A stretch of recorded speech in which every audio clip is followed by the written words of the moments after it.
Good morning, Good morning, sir. grade 9. Good morning, good morning. Good morning, grade 9. Morning, sir. This morning, we are going to embark Good on a morning, sir. lesson I actually love. Yeah, good morning. This lesson that we are going to start with this school year is one that I have learned to love in the passage of time. Between grammar and literature, actually, I am more of a grammar person. However, at that instant or moment when I got kind of immersed to this kind of literature, later on I developed my love for it. I'm speaking of no less than poetry. I'm referring to poetry. By a mere raising of hands, who among you here has developed the liking towards reciting poems? By the raising of hands, who among you here loves to recite poetic materials? Recite, which more or less means, yeah, it goes to show that you should be into memorizing poems and then reciting them by a raising of hand. No one? No one likes that? Hero, are you not into poetry? Hero is that right away shaking his head. What about Kim, Asia? Are you not into poetry recitations? I bet you're into diagramming. Diagramming poetry recitation. Which one would you prefer, Corinne? Choose. Diagramming, sir. Di- uh, Diagramming. You'd prefer diagramming over poetry recitation? What about Spencer? Diagramming poetry recitation. Which one is your preference? Spencer is still unsure. In the case of Harl, what would you prefer, Harl? Poetry recitation or diagramming? Again, Harl? Sorry, sorry. Again, sorry, sorry. Harl, what's your choice? Sir. None? Wait lang, sir. Oh, don't be pressured. It's all right. It's all right. Did you not? Oh, sorry. What about last year, last school year? Have you had a lot of times or chances to do poetry recitation? Especially that last year there was really a separate subject for literature. So I guess you've had a lot of opportunities to do poetry recitation. That's my hope that you got a lot of opportunities to do poetry recitation. If I'm not mistaken, literature 8 is on African literature, Asian literature, Afro-Asian literature. I think that's the name. Hopefully, I'm not sure though if you did, but hopefully you touched poems like Africa, My Africa, Africa of proud warriors in ancestral savannah, Africa of whom my grandmother sings. From the banks of the distant river, I have never known you, but your blood flows in my veins. I think these are the words. It's Africa by David Dayo. Africa? Or what about Khalil Gibran? The name of Khalil Gibran should ring a bell. Afro-Asian writers, people. Afro-Asian writers. Khalil Gibran, The Prophet. It's a literary selection composed of 24 sets of individual poems, one of which stands out as one entitled "Your On Children" or "On Children." Your children are not your children. They're the sons and daughters of life's longing for itself. On children? May know what. Let's go into poetry. Poetry. You can set aside for now the selections in prose, the short stories. You can set them aside. I'd like to get from you the titles of the poems that you had last school year. Try to recall. Kathy, can you mention one poem that you had last school year? I can't recall any, sir. What about Kent? What about Kent? What poem can you recall from last school year, Kent?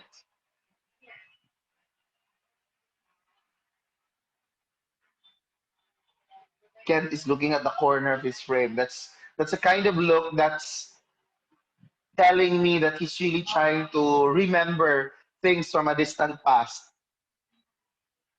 Ven, what about you, Ven? What poems from last school year can you recall? I'm not sure. I think the last one, the Surya. Something like that, sir. Again, sorry. Something Surya. It's like Arabian poetry.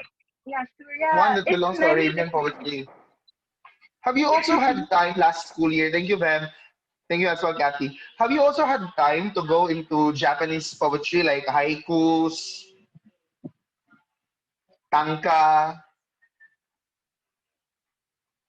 I'm not. Have you been told to make a haiku last year? Did you try making a haiku? Al, have you had the experience of making a haiku last school year? Yes, sir. What about a tanka? No, sir. The haiku actually is a 575 distribution. An expanded form of that, going beyond 17 syllables, would be a tanka to more or less 31 or 34 syllables. And I have yet to double check. But again, the tanka is kind of an extension of the haiku, of the 575 arrangement. So that's just one, or these are just a few of the many things or many types of poems that we can actually make. And eventually, in the many years that I've been teaching literature, I've developed that particular love for poetry. Perhaps this love for poetry was something that I also got kind of embraced back when I was still in college. There was an opportunity where I was able to join a literary writing event in Bacolod, and then I submitted 5 or 6 poems then, and then my works were subjected for corrections, and there I actually learned a lot of things. That there's so much that I need to work on, that I need to put into my work if I wish to create one that fits the criterion on good or the criteria on good poetry. But for now, we will not yet delve into that. We are going to talk of our very first lesson, and that is on reading poetry. Reading poetry. Reading poetry. So for now, you don't have to fret. There's nothing much yet that has been asked in terms of poetry recitation and one that is being memorized. It's as of this time, as of this time, you are yet to read, just simply read a poetic selection. But reading poems is also demanding in itself. It's not going to be as simple as plainly reading a sentence. There's a reason why it's called a poem and not just a regular paragraph. There's a reason why that material belongs to a specific genre in poetry and not in prose. And by the time we read these selections, we should make sure that we are really giving justice to the poem created by that author or poet. I hope, by the way, that you will not just pronounce it as poem. Perhaps you've been told that the word is pronounced as poem, but it's actually not to be pronounced as poem. If you pronounce that as poem, that means that the person making it will be pronounced as pot, and that's not how it works. You've also been told, perhaps, that it's pronounced as poem. My elementary teachers before, if they get to watch this video by the time it's uploaded, I've been told back in elementary that it could be pronounced as poem. That more or less means that if you pronounce it as poem, the person who makes the poem will also be read as poet. But that's not how it works. The person who will make this poetic selection is what we call a poet. And what a poet makes is a poem. Poem. I'd like to request Raf. Can you please pronounce the word again? Poem. Poem. Poem. Raf? Poem. It's not poem. It's not poem. It's poem. You just have to Poem. close in that gap of whim that you mentioned, Raf. Instead of saying it as poem, it's poem. Try to close it a bit more. Anyway, you still have time to work on it. But then again, I'm just sharing that so that you can also inform other people. You can also try to inform them that it's poem and not bomb nor poem. Let's go now to the meat of this discussions of this morning's discussion. I'd like to share screen to you a short PowerPoint presentation because it also contains examples. And later on, I'll also show a PDF file to add in some examples for the lesson that we'll have this morning for a while.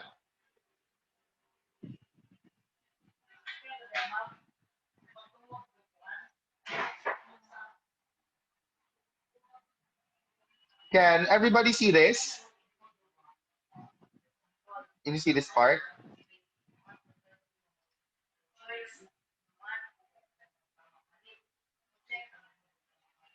What about this? Can this be seen? Can you see the dart with the dartboard on the dartboard? Okay. So we begin by reminding ourselves that this is our very first lesson for the school year, reading poetry. And that our selection, the selection that we are going to use as an example would be The Seven Ages of Man by William Shakespeare. You should know who this person is. The name of William Shakespeare has stood several years, even if he is already dead. And one reason why his name has remained to be well known up to the present time is this. Because of the skill of writing, William Shakespeare has managed to keep his selections live in posterity. That's something that I mentioned last week, that literature has traversed several centuries because of its written form, because it has been put into writing. If it remained only as an oral type, as oral literature, then we can't really be certain if these literary selections would have remained up to this time. But because of the skill of writing, because these materials have been put into writing, so many of the poets of before, so many of the poets of years and years past have managed to keep their identities eternal, immortal, up to this time. What famous work did William Shakespeare contribute to the field of literature? I'll ask, no coach, try not to coach. I'll ask one of you. Jaya, what famous work in literature did William Shakespeare contribute? Romeo and Juliet. Correct. It's the story of Romeo and Juliet. Before we go into the Seven Ages of Man, let's try to, as this is also American Anglo literature, American English literature, that's English for grade 9. Let's try to also recall how the story went. Is there someone from you has already read the complete version of Romeo and Juliet? It's quite a long one. Kids, to what house or what is the family name of Romeo? Wait, what about the others? Is there anybody here who could tell me Who could share to the class the family name of Romeo?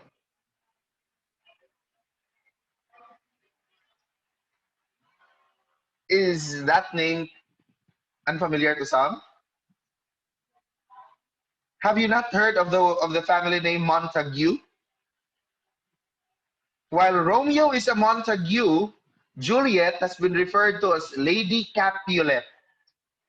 So Romeo and Juliet, the one authored by William Shakespeare, has actually been started with a setup where there is a family feud between the Montagues and the Capulets.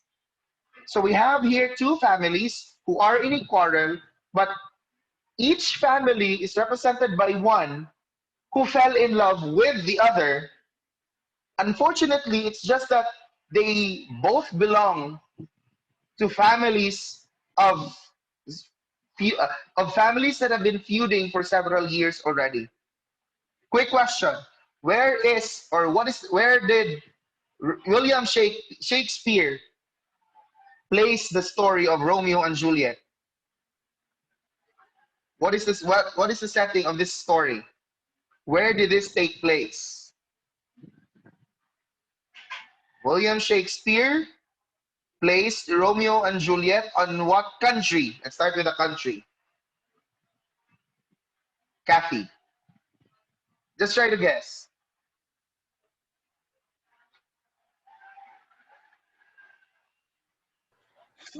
France, sir. Again, sorry. France. Somewhere near France.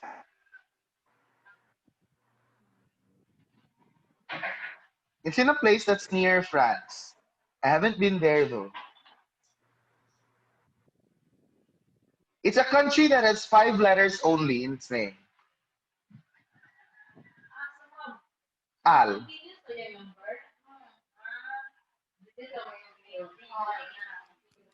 Spain, Again, sorry, Al. Louder, please. Spain, Spain, Spain? Spain, Spain. It did not happen in Spain though. Try to move a bit back. Where did it probably happen? It's also in a country which is composed of 5 letters. Kin, go Kin. Italy, sir. Yeah, it happened in Italy, correct. Where in Italy?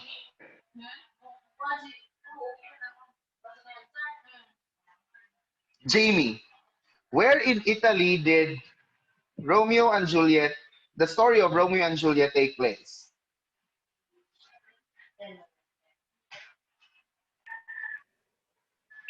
Jamie is unsure. Okay. What about, I'll give you another clue. The place in Italy starts with the letter V.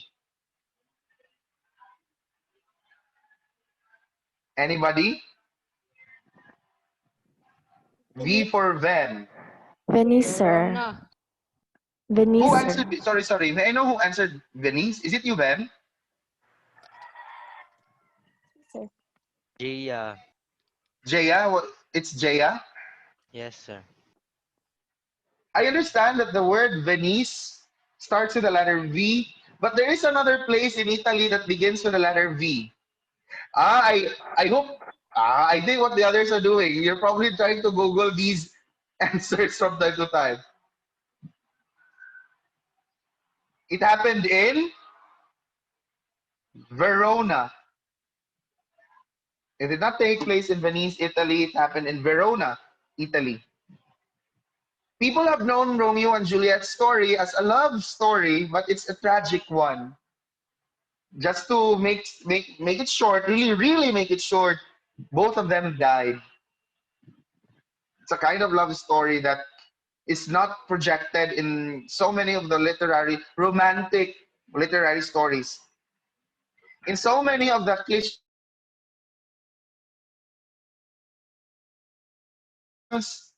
authors would put it at a happily ever after, meaning the woman and the man fell in love with each other and that they lived happily ever after. Probably they got married. They were able to conquer all of the challenges and obstacles that came their way. They were able to conquer all the trials that they faced. and that at the end of the story, they were both happy. Both of them ended up being happy together. So that's the happily ever after that's established in so many of the literary selections, cliched, sorry again for the term, cliched literary selections falling into the category of of romance. However, Romeo and Juliet's story did not go into that route. They both met a tragedy because both died at the end of the story.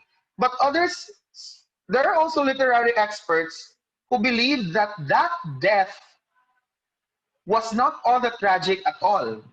Because aside from it resolving the issues between the Montagues and the Capulets, that death that Romeo and Juliet met is still symbolic of their togetherness.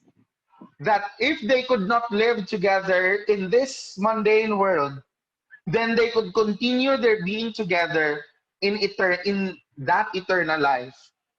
That even in death, one is willing to follow the other. So that's more or less another way of looking at it, that tragic at all. Now going into this poem of William Shakespeare entitled The Seven Ages of Man. Our target selection, our sample selection by the time we proceed with a goal of reading poetry.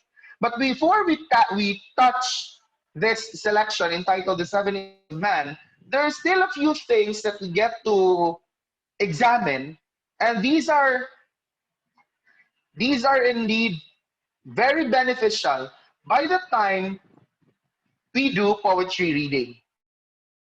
It's said that poetry reading paves the way to making meaning in life, and it allows you to share certain experiences. There's even one from you last week who said that poetry is an open, sorry, not poetry, literature is an open subject. It's an open type of subject, and that's true. In relation to it, poetry reading is also an open type of literary material or literary selection. Because poetry invites people to be open with the experiences that they have, and if possible, they could translate these experiences into poetic materials. If possible, they could have these experiences come as the backbone of the poetic selection that they're actually making. These experiences provide the theme, and that theme is what the poet will use in order to create a poem that others can also share, can also read later on. Poetry is believed to be a personal type of writing where words flow and carry you along the realms of beautiful thought. That is why earlier, before we even officially started this, I reminded you that by the time you do poetry reading, it should not be simply treated like an ordinary sentence. It should actually be treated like, excuse me for a while. It should be treated with so much grace and finesse, because that, in the first place, makes poetry stand out. It brings you to several realms of beautiful thought, because the choice of words that you incorporate in literature has so much beauty in it. The style that we use in making poetic selections incorporates beauty. And these elements that we are adding in poetry actually carries the reader to that stream of beautiful thought that we want them to get from our works. Life in a poem is brought by the orchestration of sounds, story, sense, and form. This is the harmony that poems hope to create. That when one reads a poetic selection, the reader identifies the sound coming from it. But other than the sound, there's also a story that's being brought up. There's an experience that the reader finds from the selection. And it would be great, it would be so great if the reader manages to relate to the selection. Though that might not happen all the time, but it would be so great if the reader finds himself quite, or if the reader finds the selection quite relatable to him or herself. And aside from sounds and story, poetry also taps our senses. What do we mean by this? We make our readers maximize their senses with the words that we use. The synergy of senses is still possible by the time someone immerses him or herself into poetry. In so many lines, we can use words that develop or that cater to the sense of sight. That even if what you just use is a verse, a word in that verse, the reader could see for himself or herself what you're actually saying or showing. Or we tap into the sense of smell.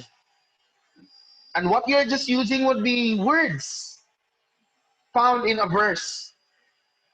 But then you're already able to tap into the sense of smell of your reader. Lastly, as part of this orchestration of elements of sound, story, and sense, you also have the form. The structure, how your poem looks like. It could probably look like a box, like it's just a box. You may even make your poem take on physical forms. You may want to have it in the form of a bow because your poem contains lines that talk about a bow. Or if you want to talk about a rose, you may want to let your poem look like a rose. And that's poetry. It's not that easy, but that's poetry. The orchestration of these elements, the harmony of these elements brings about the best in poetry. And then we would like to begin now with the elements. The elements that we're going to focus this morning. There aren't so many. We are going to just, for this morning's discussion, we're going to focus on the ones that are going to be shown to you, starting with rhyme. What comes to mind when you hear the word rhyme? What can you think of when you hear the word rhyme? Jaya.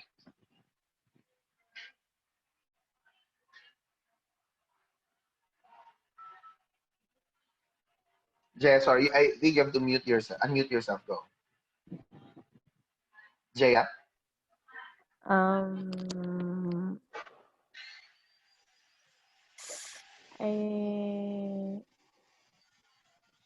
Rhyme also exists in your Filipino subject. How do you term it in Filipino? Tugma, sir. I think tugma. It's tugma, correct. And the concept remains. So what is rhyme? What comes to mind when you think of the word rhyme? I'll try to call in another one. What about Jade? What comes to your mind, Jade, when you think of the word rhyme?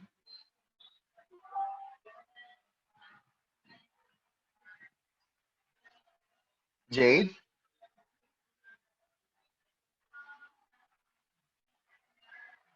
Jade?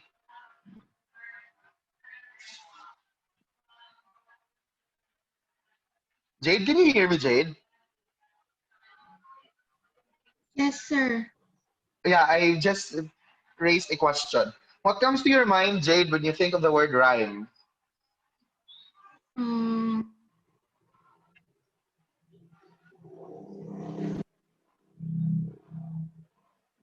Surely this isn't the first time that you've heard the word rhyme.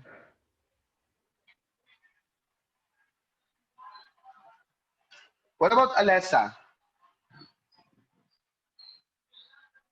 Rhyme. What can you think of?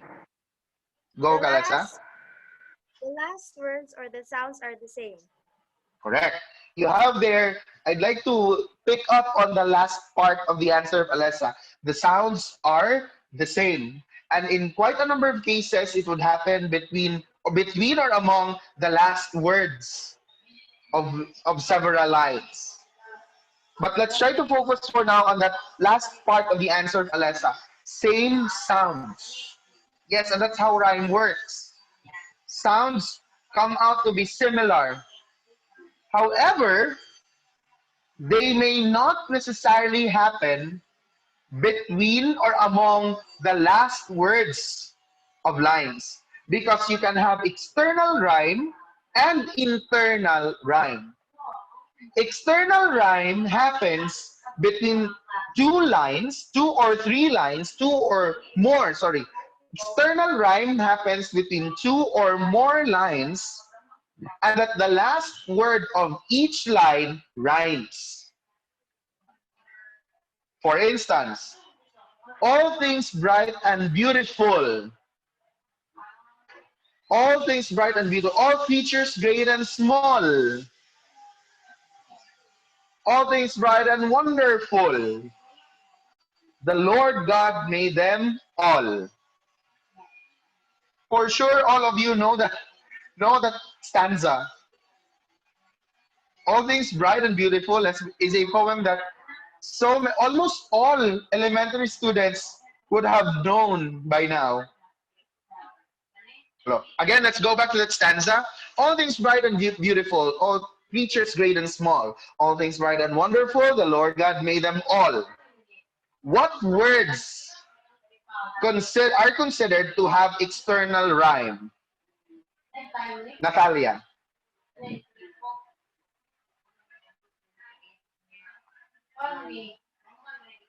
Natalia? In the first stanza of All Things Bright and Beautiful, what words follow external rhyme?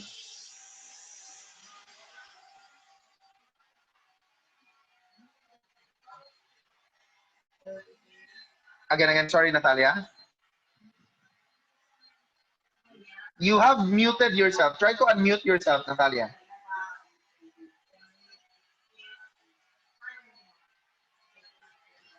Unmute yourself, unmute.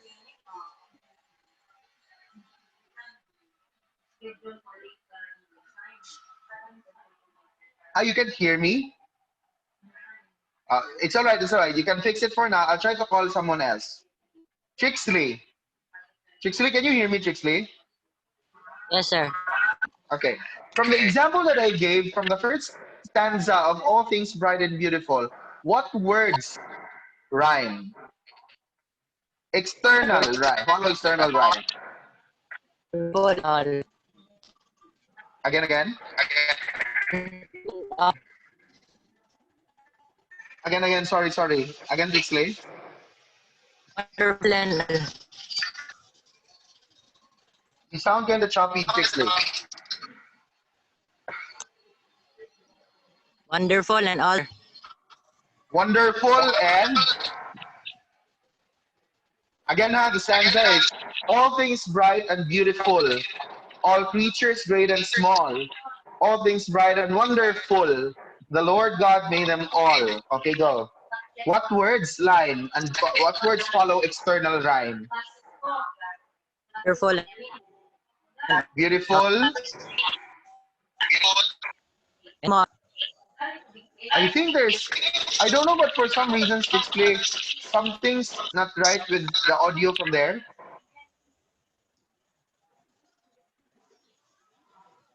I'll try calling someone else for now. Okay. What about them? What words there in that stanza them follow external rhyme? Beautiful, wonderful, small, and Again, all. louder, Ben. Please, louder, Ben. Beautiful, wonderful, small, and all. Okay, you have the words beautiful, wonderful. You could pair them, and then you can also pair small and all. But then, I think this was also the answer. The answer of them is really correct. But I think this was also, the answer of Trixley also has to be considered. According to Trixley, wonderful and small rhyme. Well, it's small or all. They actually rhyme, they actually belong to an imperfect external rhyme because both share the sound. Going back to the definition of Alessa for rhyme, we are after of the similarities of sounds, that words have similar sounds. Is there something being shared by wonderful and all? There is, and that's the L sound. So they can qualify for external rhyme. It's just that the rhyme is an imperfect kind of rhyme. External rhyme can be perfect, or not just external rhyme. Rhyme can actually be perfect or imperfect. A perfect kind of rhyme happens when the last syllable of these words actually sound exactly the same. As in the case of beautiful, wonderful, both words end in full. Therefore, the rhyme is a perfect kind of rhyme. Again, the last syllable of wonderful is full, and the last syllable of beautiful is full. These last syllables of the two words are exactly the same. And that brings about what you call a perfect rhyme. In the case of full and small, they don't actually have the same sound. Totally the same sound. As again, beautiful ends in full, there's a in that syllable that already makes it different from the sound of small. But is there still a similarity between them? Yes, and that's the L sound. There is something being shared. There's some part of the sound that's the same, but the sounds are not totally the same. So you can call the rhyme to be imperfect. That's an imperfect kind of rhyme. Again, rhyme can be perfect or imperfect as well, other from calling it as external or internal. In fact, rhyme also has gender. Has someone told you that? Perhaps you've been told before that nouns have gender. Yes, literature also attributes gender to rhyme. There is what you call as masculine rhyme, just like in nouns. There's also what we call as feminine rhyme. There's even what you call as a neuter kind of gender. Nando for comma. How does masculine rhyme work? Masculine rhyme is one that goes for all monosyllabic words. If a word is monosyllabic and its rhyme is with another monosyllabic word, for instance, ball, call, both are monosyllabic, right? Both are monosyllabic.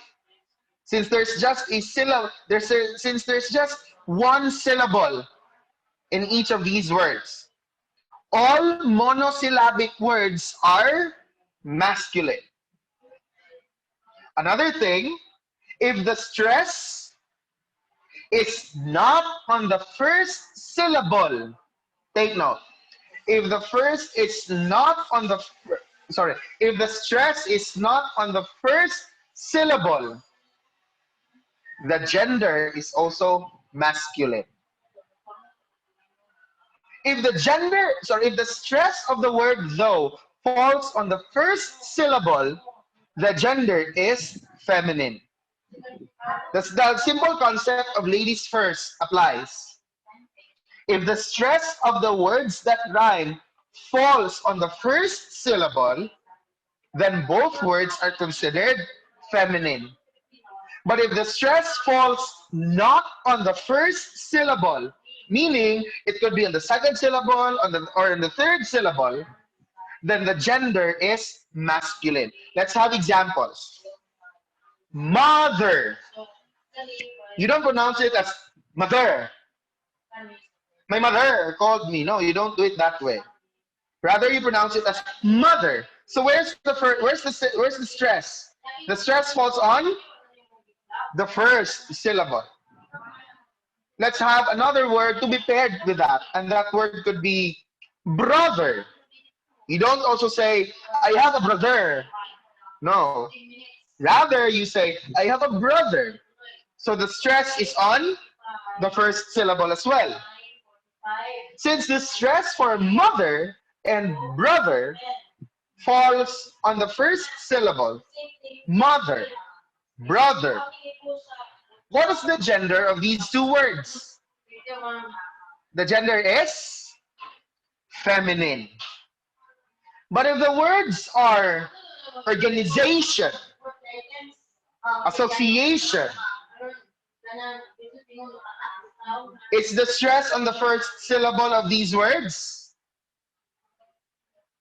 Organization, association. Where's the stress? Organization on the fourth syllable. Association, fourth to fifth syllable. This is slide. So the stress doesn't fall on the first syllable, which means that the words are what? Feminine, masculine? Masculine. But what if you have planet? Wait, planet. And then net. What is the gender of planet? What is the gender, kids? Planet.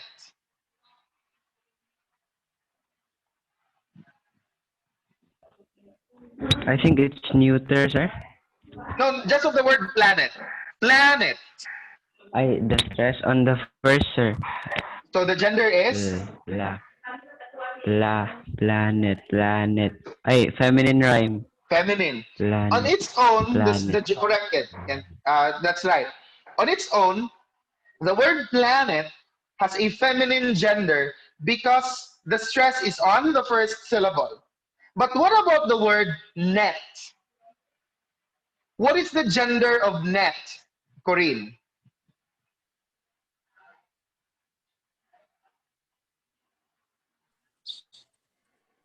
Neuter, sir. Again, sorry.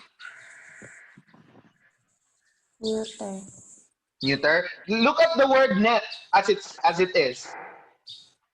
What kind of, is there how many syllables, Corinne, can we find in the word net? How many One, syllables sir. are there?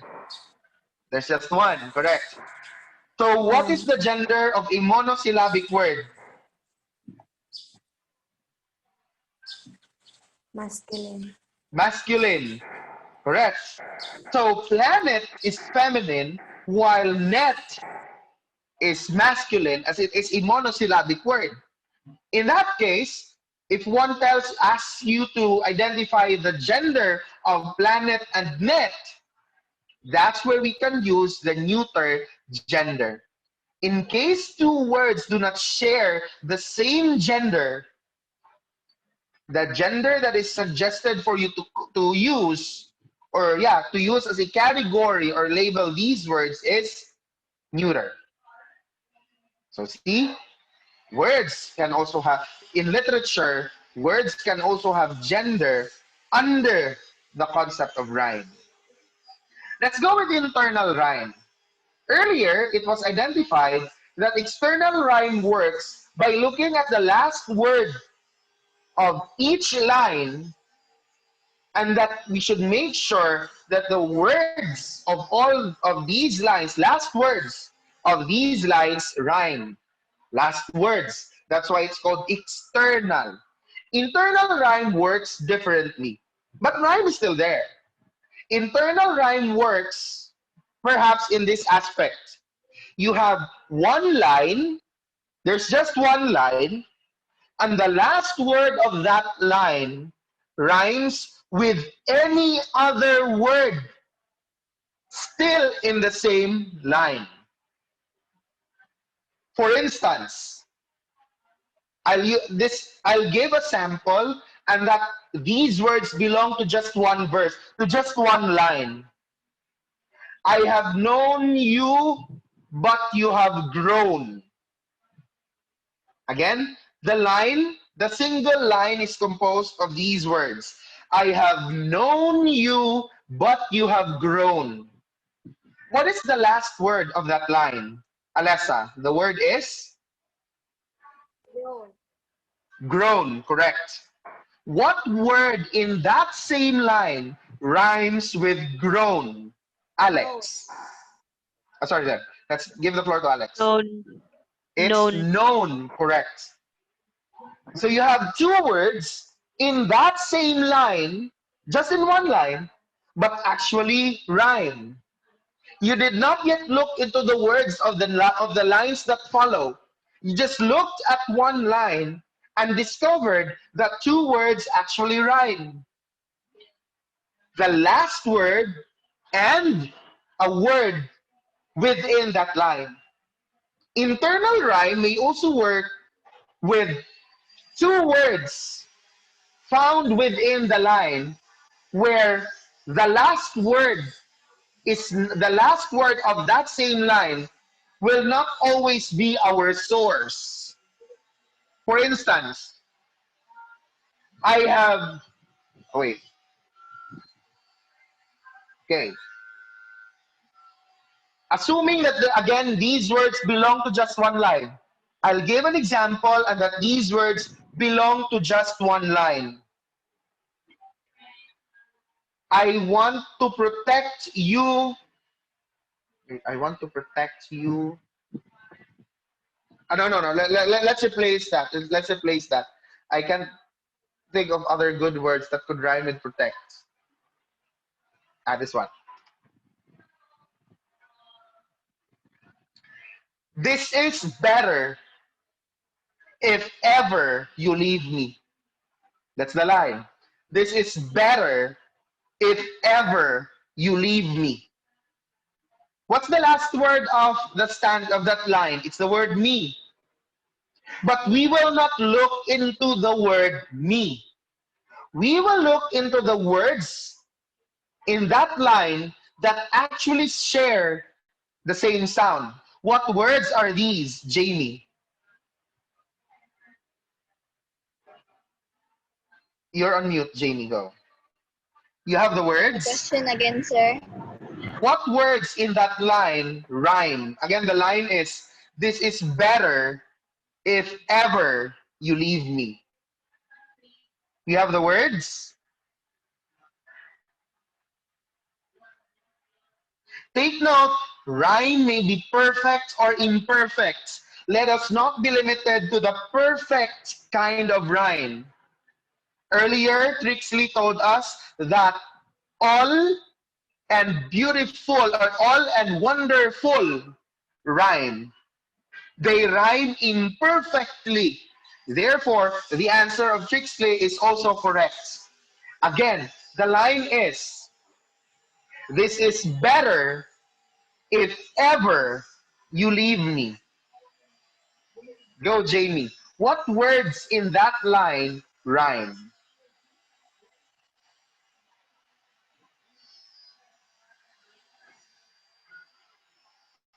Jamie? Better and Again, the line is, this is better if ever you leave me. So what words in that line rhyme? Better and what's the other word? can't hear you properly, sir. Sorry. The line, Jamie, is, this is better. Cannot. Yeah.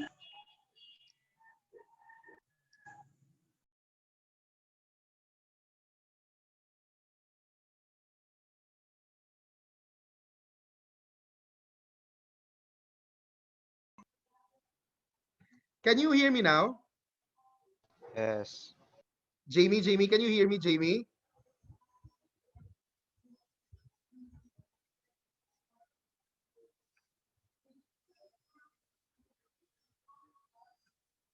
Hello?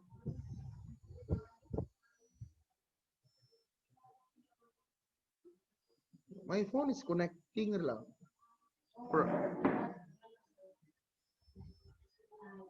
So we are back again, guys.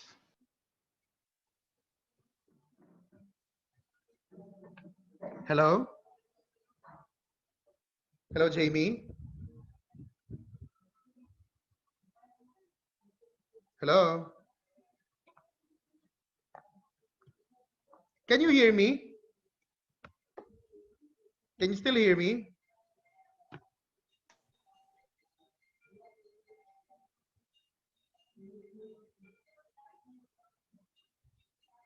Alex, can you hear me, Alex? Jamie, what about you, Jamie?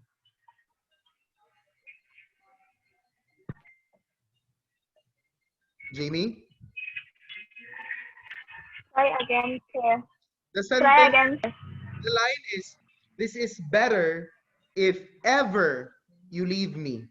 So what words there rhyme?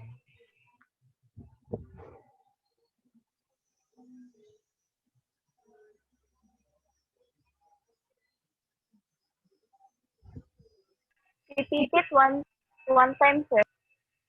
This is better if ever you leave me.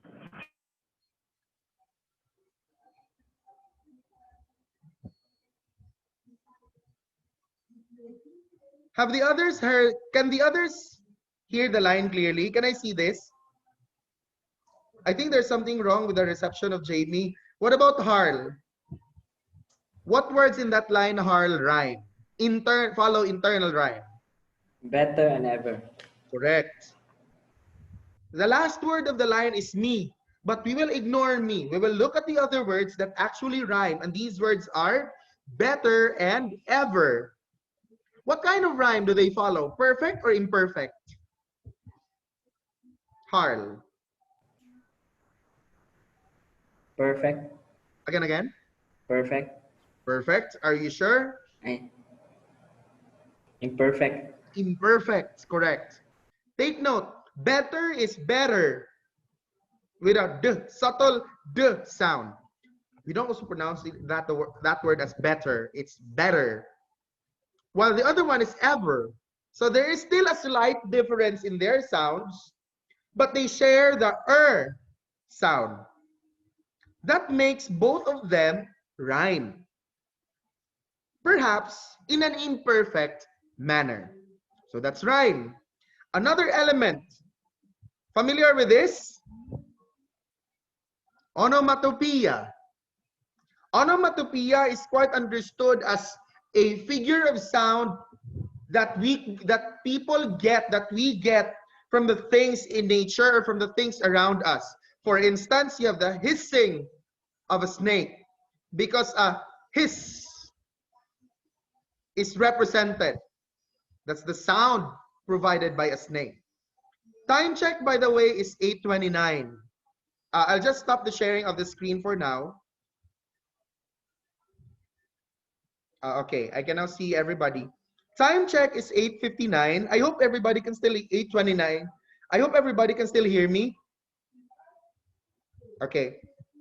Not tomorrow. On Wednesday, we are going to proceed with a continuation of the discussion. Take note. I was thinking that the discussion could be finished today. It just could not be. So the continuation of the discussion will be done on Thursday, but I hope that you will have tried answering already the FTs provided there. So what's going to happen on Thursday is that the discussion will continue. After the discussion, we will work on answering the FTs that are there. Have you already looked into the FTs? Okay, we will look into the answers of the FTs, after which we will do poetry reading of the 7 ages of man. I'll request some of you to read the lines. And on Saturday, I think Saturday is my schedule for an ST with you. On Saturday, what's going to happen would be I'll give to you the printed No, not printed. An ST through Edmodo. Sorry. An ST through Edmodo. And by Tuesday, this is also to give you time to prepare. By Tuesday of next week, I will not yet open a new discussion. However, we will have an ST on poetry reading. Meaning, the whole period of Tuesday of our 7:30 to 8:30 class next week will be used for the purpose of listening to you read The Seven Ages of Man by William Shakespeare. It's an ST on poetry reading. So I suggest you spend the time practicing at home. That's also the purpose of the... So what's going to happen more or less on Thursday regarding poetry reading is that we are going to have a practice.